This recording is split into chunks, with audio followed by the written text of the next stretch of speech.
If you're over 70, you probably believe that making it to 100 is mostly about having the right genes. But what if I told you there are 7 things that matter more than your family history? These 7 simple tests reflect physical, mental, and social strengths proven by longevity studies to distinguish centenarians. Most seniors dismiss these as simple fitness tests, but they're actually the exact things that researchers use to predict who will live past 100. Right now, only 1 in every 5,000 Americans reaches 100 years old, and about 85% of them are women. The average life expectancy sits at just 77 years. But here's what most seniors miss. Centenarians aren't just lucky. They share specific abilities that you can test yourself on today. The first one looks simple, but hardly anyone does it right. 1. The walking test that predicts everything.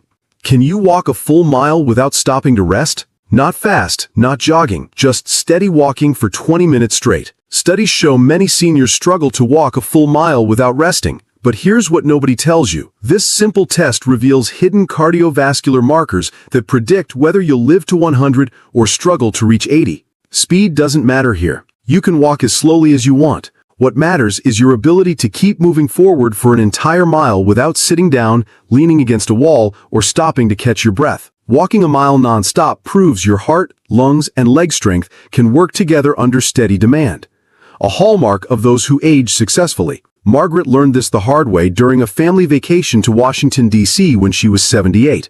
She felt confident walking around the monuments with her grandchildren, but after just half a mile, she needed to find a bench. Her legs felt heavy, her breathing became labored, and she realized something important about her cardiovascular fitness that routine doctor visits had missed. When you walk continuously for a mile, your heart has to pump efficiently for 20 straight minutes. Your lungs must deliver oxygen to working muscles without getting overwhelmed. Your leg muscles need enough strength to carry your body weight step after step without giving out. This isn't just about fitness. It's about how well your entire system works together under sustained demand. But what most seniors miss is what happens during continuous walking. Sustained walking forces your body to keep your heart rate up, open your vessels, and pump oxygen-rich blood without pause. Abilities preserved in many centenarians. The difference between walking with breaks versus sustained walking is crucial. When you stop and rest, your heart rate drops, your breathing slows, and your muscles recover. This gives your cardiovascular system a chance to reset, but continuous walking forces your body to maintain all these elevated functions simultaneously. It's like the difference between lifting weights once versus doing 20 repetitions in a row. Margaret's doctor explained that her walking limitation wasn't about her legs being weak. Her heart couldn't pump enough blood to keep her muscles working efficiently. Her lungs couldn't process oxygen fast enough to meet the sustained demand. These are the exact problems that lead to heart attacks, strokes, and early death in seniors. Here's something that will surprise you. Walking endurance connects directly to brain health. When you can walk for extended periods, it means your heart is pumping oxygen-rich blood to your brain consistently. Your brain cells need this steady oxygen supply to function properly and resist age-related damage. Seniors who can't walk a mile often show early signs of cognitive decline within 2 years. The walking test also reveals muscle endurance throughout your entire body. Your core muscles must stabilize your spine with every step. Your hip muscles control your balance and power. Your calf muscles pump blood back to your heart. When any of these muscle groups give out during walking, it signals weakness that will affect everything, from climbing stairs to getting dressed. But that's not even the worst part. Once walking endurance starts to decline, it accelerates quickly. Margaret went from walking half a mile to struggling with 2 blocks within just 6 months. Her doctor warned that this rapid decline often happens when the cardiovascular system can no longer support sustained activity. Research shows that seniors who can walk a mile without stopping have a 40% higher chance of reaching 100 years old. They maintain independence longer, need fewer medications, and spend less time in hospitals. Their hearts stay stronger, their lungs work better, and their muscles resist the weakness that leads to falls and fractures. But walking isn't the only movement that reveals your longevity potential. There's another test that doctors use during routine visits that most patients never even notice. 2. The chair test doctors use in secret. Watch what happens during your next doctor visit when they ask you to sit down and then stand up. They're not just being polite. They're conducting what's known in medicine as the sit-to-stand test or chair rising test, and it predicts independence better than any blood work. Most patients have no idea they're being evaluated, but this test reveals more about your future health than most lab results. Can you stand up from a regular chair without using your hands for support? Not pushing off the armrests, not grabbing the sides, not using your hands to push off your thighs. Just crossing your arms over your chest and standing up using only your leg muscles. If you need to use your hands to get up from a chair, it signals the beginning of physical decline that most people ignore until it's too late. Robert discovered this at 72 during what seemed like a routine checkup. His doctor asked him to sit in a standard chair and then stand up without using his hands. Robert laughed and said it would be easy, but when he tried, he couldn't do it. He needed to push off the armrests to get vertical. His doctor explained that this simple failure predicted a cascade of health problems that would likely follow. Within 6 months, Robert was struggling with basic movements and had his first fall. This simple test taps into your thigh, hip, and core strength, plus balance, all in one straightforward move. If you can't do it, it flags early decline. Your brain must coordinate multiple muscle groups simultaneously while maintaining equilibrium. Your nervous system needs to send signals quickly and precisely to the right muscles at the right time. Chair rising is actually one of the most complex movements your body performs, even though it seems basic. The progression from easy rising to struggling to complete dependence follows a predictable timeline. First, you start leaning forward more before standing. Then you begin using momentum by rocking back and forth. Next, you place your hands on your thighs for a small push. Eventually, you need the armrests for support. Finally, you can't stand up at all without someone pulling you up. This entire process typically takes 2 to 3 years, but it accelerates rapidly once it begins. Robert's story illustrates exactly how this decline unfolds. After failing the chair test, he started avoiding low chairs and soft couches. He gravitated toward chairs with armrests and higher seats. His independence eroded step by step as his leg strength continued to weaken. His doctor warned that this pattern almost always leads to falls, fractures, and hospitalization.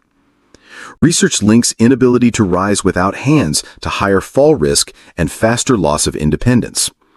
People who can't rise from chairs without hand support have dramatically higher fall risk. They're more likely to break bones when they do fall. They end up in emergency rooms more often. They need help with basic activities like bathing and dressing sooner than those who maintain chair rising ability. Seniors who can rise from chairs without hand support have 3 times lower risk of nursing home placement. They maintain independence longer, need less help with daily activities, and avoid the downward spiral that leads to institutional care. Chair rising ability is one of the strongest predictors of whether you'll age in your own home or require assisted living. But strength alone isn't enough.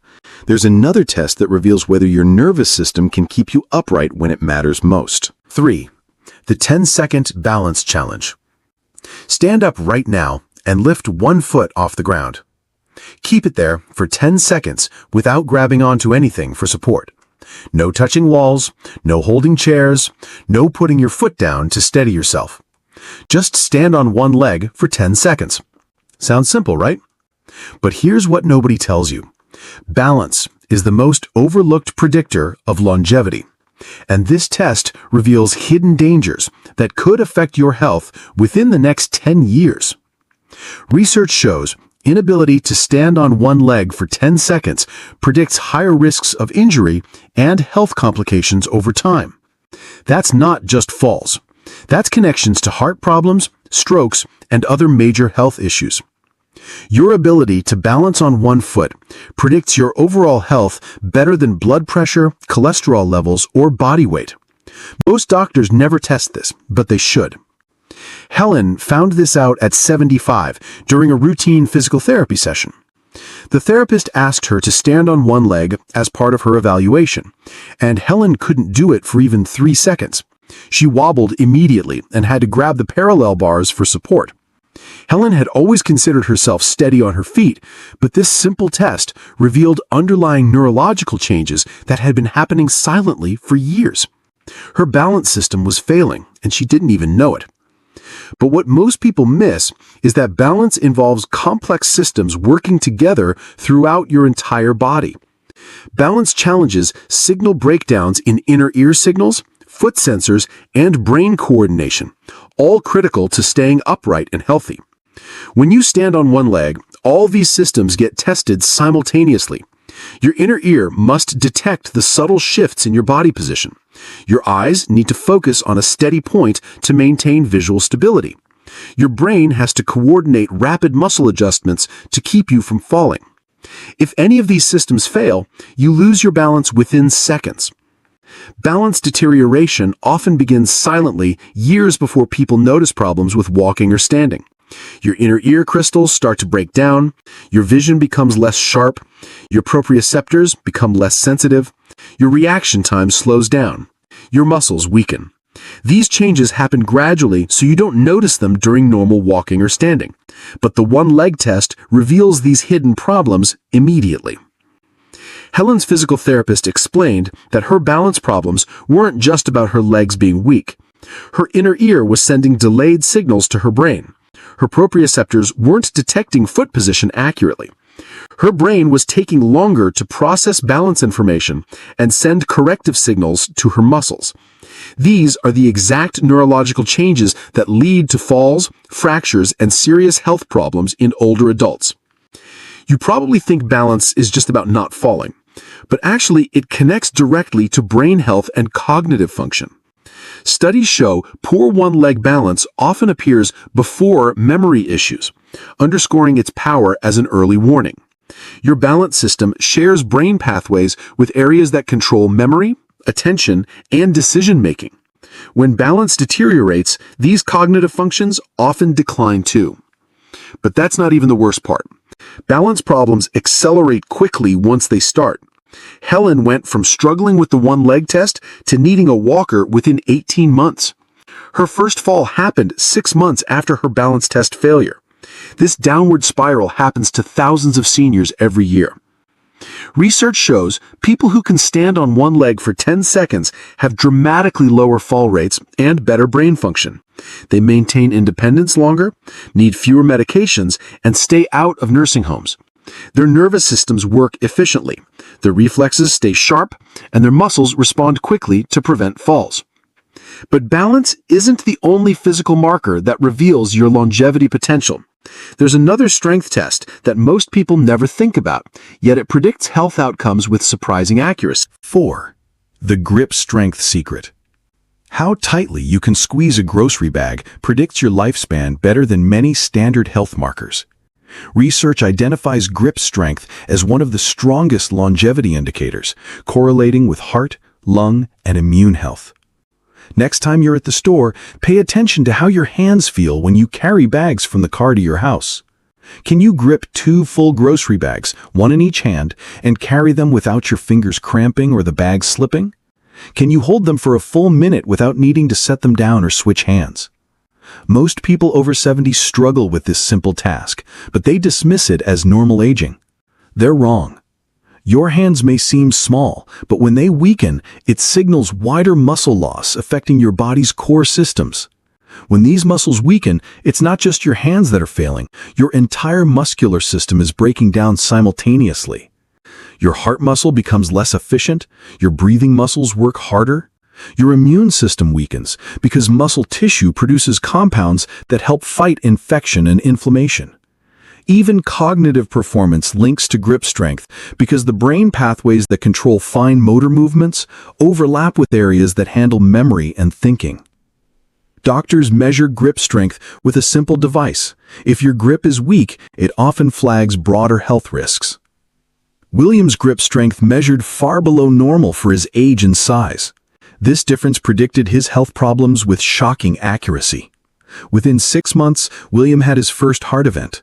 His immune system struggled to fight off a simple cold that lasted for weeks. His thinking became slower and more confused. His grip strength had warned of all these problems years before they became obvious. You probably think grip strength is just about your hands getting weaker with age, but actually, grip strength loss accelerates and becomes harder to reverse over time. Once muscle loss begins, it speeds up rapidly. William lost grip strength every 6 months after his initial test. His doctor explained that this acceleration happens because weak muscles can't stimulate the protein synthesis needed to rebuild themselves. It becomes a downward spiral that's difficult to stop. But that's not even the worst part. Seniors with strong grip strength have dramatically lower risk of heart disease and stroke. They maintain independence longer, need fewer medications, and stay out of hospitals.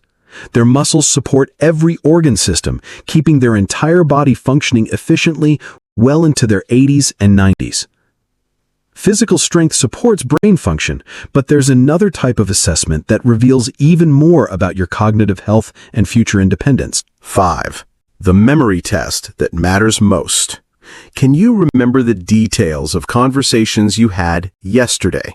Not just the general topic, but the specific things people said, where you were sitting, what you were doing while you talked. This isn't about remembering events from 20 years ago or recalling your childhood address.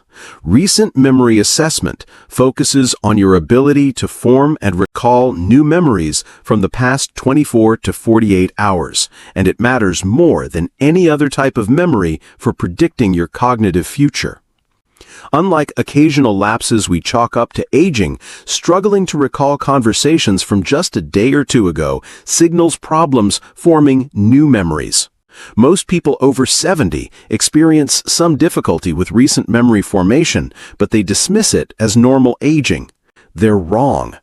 Episodic memory problems often appear years before other cognitive symptoms become obvious, making recent memory loss one of the earliest warning signs of serious brain decline. While forgetting where you put your keys occasionally is normal, consistently struggling to remember recent conversations signals something much more concerning. Dorothy learned this at 73 when her family started noticing a pattern during their weekly phone calls. She would ask the same questions multiple times during a single conversation. She couldn't remember details from their previous call just 2 days earlier. She would repeat stories she had already told them minutes before. Her daughter started tracking Dorothy's repeating questions and realized her memory lapses were worsening monthly, prompting medical evaluation. But what nobody tells you is the difference between normal age-related memory changes and pathological memory decline. Normal aging affects your processing speed and ability to recall information quickly, but it doesn't destroy your capacity to form new memories. You might take longer to remember someone's name, but you can still learn new information and recall recent events clearly. Pathological memory decline, however, affects your brain's ability to encode new experiences and store them for later recall. This is what Dorothy was experiencing. Forming new memories relies on tight collaboration between the hippocampus and other regions. When this system stumbles, it's an early red flag. Your hippocampus must capture new information and tag it as important. Your prefrontal cortex organizes the information and connects it to existing knowledge. Your temporal lobes store the details for later retrieval. When you can remember yesterday's conversations clearly, it means all these brain regions are communicating effectively and working at full capacity. Dorothy's doctor explained that her recent memory problems weren't about getting older or being stressed. Her hippocampus was shrinking and couldn't process new information efficiently. Her brain connections were becoming weaker, making it harder to form lasting memories. Her neurotransmitter levels were dropping, which affected how brain cells communicated with each other. These are the exact changes that happen years before dementia becomes obvious to families and doctors. But what most people miss is the specific types of memory remain stable, while others signal concern when they deteriorate. Your procedural memory, which controls learned skills like driving or cooking, typically stays strong well into your 80s and 90s. Your semantic memory, which stores general knowledge and facts, also remains relatively stable. However, your episodic memory, which records personal experiences and recent events, becomes vulnerable much earlier and predicts cognitive decline more accurately than other memory types. Dorothy's recent memory problems accelerated rapidly after her initial symptoms appeared. Within 6 months, she couldn't remember conversations from that morning. Within a year, she needed help managing her medications because she couldn't recall if she had taken them. Her family realized that her memory lapses weren't harmless aging, but warning signs of serious cognitive decline. Studies show clear recent memory issues can double the risk of progressive decline. People who maintain sharp recent memory stay independent longer, make better decisions, and maintain their sense of self well into their 90s. Their ability to form new memories keeps their brains active and resilient. But memory alone doesn't determine your longevity. There's another factor that affects your health more powerfully than any medication or supplement. 6. The social connection scorecard. Research shows isolation raises mortality risk as much as major health factors like obesity or sedentary lifestyles, but most seniors don't even know they're missing this crucial element. Do you have 3 people you count on regularly for support and conversation? Not just acquaintances or neighbors you wave to, but real friends or family members who know what's happening in your life and care about your well-being. Can you name someone you've had a meaningful conversation with in the past week? These aren't trick questions. They're measuring your social connection levels, and the answers predict whether you'll live to 100 better than your cholesterol numbers or blood pressure readings.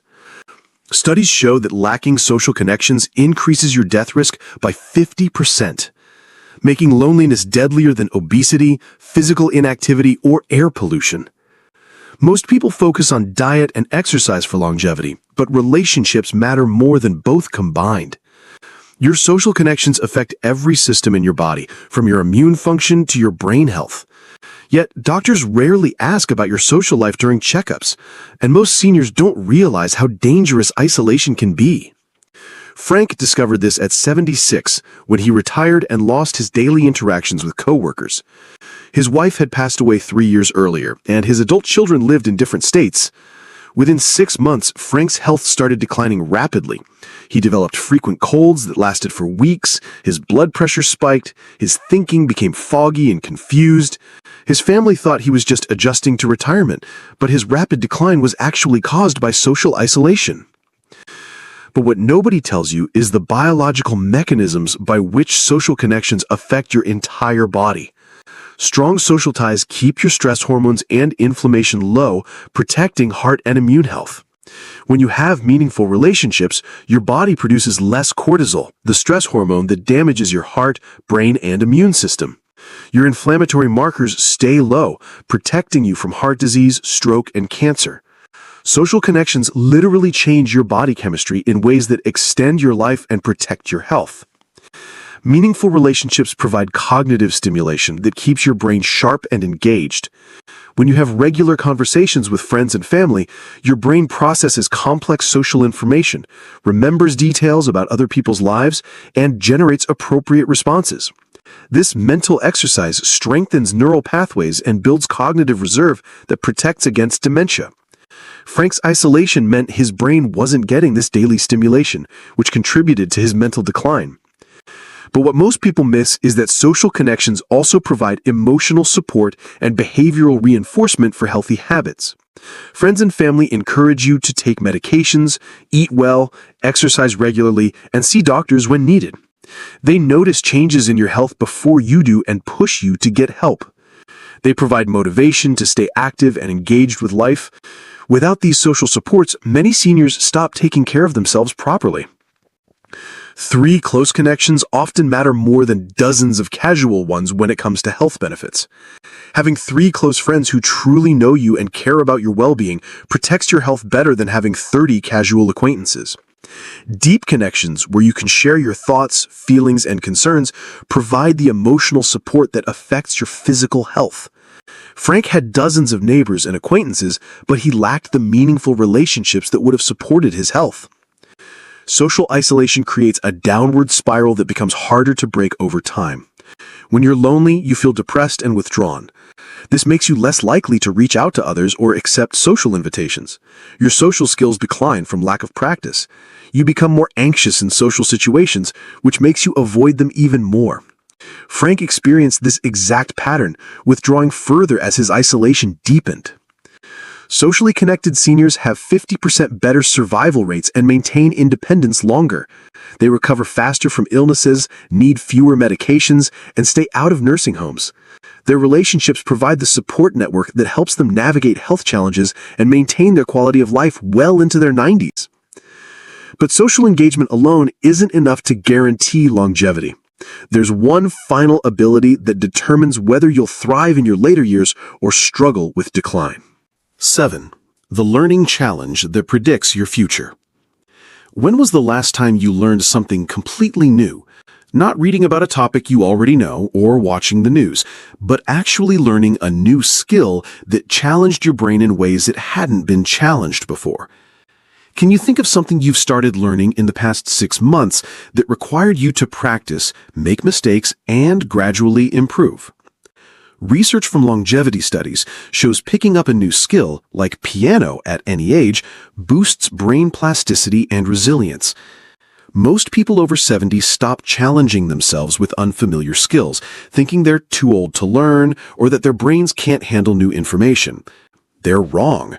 Many seniors avoid learning new things, not realizing this avoidance accelerates cognitive decline faster than any other factor. Your brain needs novelty and challenge to stay healthy, just like your muscles need exercise to stay strong. Eleanor discovered this at 79 when her granddaughter suggested she try piano lessons. Eleanor had never played an instrument and felt uncertain about starting so late in life. After 3 months of lessons, she noticed sharper memory, better balance, and renewed confidence. Her family noticed she seemed more alert and engaged with life than she had been in years. But what nobody tells you is that your brain can still grow new connections at any age when you tackle unfamiliar challenges. Your neurons can grow new branches called dendrites that connect to other brain cells. Your brain can create new neural pathways that bypass damaged areas. Your white matter, which carries signals between brain regions, can strengthen and become more efficient. These changes happen at any age when you push your brain to learn something genuinely new and difficult. Learning new skills creates cognitive reserve that protects against age-related brain changes in ways that passive activities cannot. When you master a new skill, your brain builds backup systems that can compensate for normal aging. You develop multiple ways to solve problems and process information. Your brain becomes more flexible and adaptable to challenges.